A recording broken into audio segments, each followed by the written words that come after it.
the world would never be the same again. So, when did humanity turn the power of science into its own destruction? How can an idea become the most terrifying weapon in history? What was the price for the power hidden in the heart of the atom? The year was 1939. Europe was moving under a dark cloud. Nazi Germany had invaded Poland, and the world was being dragged into its Second Great War. But this time, the war wasn't shaped only by tanks and rifles. It was shaped by humanity's accumulated knowledge, by science itself. At that time, Albert Einstein and physicist Leo Szilard sent a letter to US President Franklin D. Roosevelt. The letter warned that Germany could extract enormous energy from uranium, which could lead to exceptionally powerful bombs. Roosevelt took this warning seriously. At that moment, unknowingly, humanity took the first step into the most secret, most expensive, and most destructive project in its history, the Manhattan Project. Einstein did not take part directly in the project, but without that letter, it might never have started. Thus, the birth of humanity's most powerful weapon was made possible by his intellectual warning. The US government watched Hitler's scientific advances with concern. If Germany developed the atomic bomb first, the world could face an irreversible disaster. This fear laid the foundation for the project. The project officially began in 1942. Manhattan was named after the initial coordination center, the Manhattan Engineering District. On the surface, it looked like an ordinary engineering initiative, but behind the scenes, the world's smartest minds were brought together. This massive endeavor, carried out with cooperation between the US, UK, and Canada, soon became one of the most secretive scientific enterprises in history. Across the country, cities invisible on the map were built: Los Alamos, New Mexico, Oak Ridge, Tennessee, and Hanford, Washington. No one knew what happened in these places. They were never mentioned in letters, nor were their names heard on the radio. Tens of thousands of people worked there, unaware of what they were serving. All they knew was that they were part of a project to end the war. This secrecy was concealed not only from enemies, but also from their own people. Los Alamos was chosen to be the brain of the project. The mission was to extract energy from the atom's nucleus and turn it into a weapon. Robert Oppenheimer, one of the geniuses of theoretical physics, was put in charge of the project. He now had to struggle not only with equations, but also with humanity's conscience. He worked alongside great scientists like Enrico Fermi, Niels Bohr, Richard Feynman, and Ernest Lawrence. Each was a pioneer in his own field, united for a single purpose: to create the power that would end the war. Yet there was deep fear within them. What if Germany succeeded before they did? What if Hitler obtained the atomic bomb? Humanity's end could come much sooner. Some historians say that, had the Manhattan Project never begun, World War II would have lasted longer, but the atomic bomb might never have existed. Others argue that the project irreversibly changed both the course of the war and the history of humanity. In the laboratories, time was racing. Uranium-235 and plutonium-239 isotopes were being separated, and chain reactions calculated. While uranium enrichment was being conducted at Oak Ridge, plutonium was produced in nuclear reactors at Hanford. These reactors were the first artificial nuclear energy sources in human history.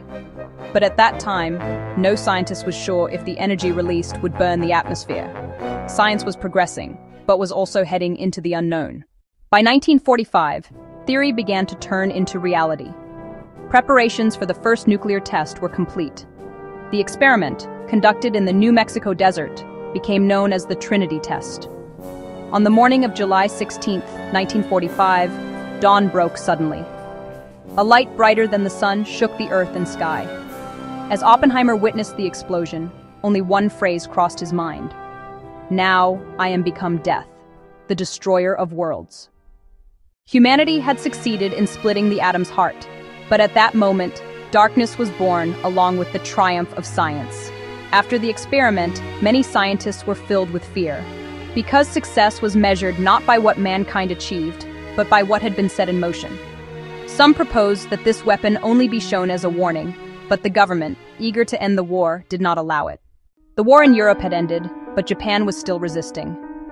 Instead of entering a long ground war, the US government decided to use the new weapon. Oppenheimer and his team could not foresee the consequences. The bomb's power had been calculated, but its effects were unimaginable. On August 6, 1945, the uranium bomb called Little Boy was dropped on Hiroshima. the city was wiped out in seconds. 3 days later, the plutonium bomb Fat Man was dropped on Nagasaki. With these 2 blasts, Japan surrendered.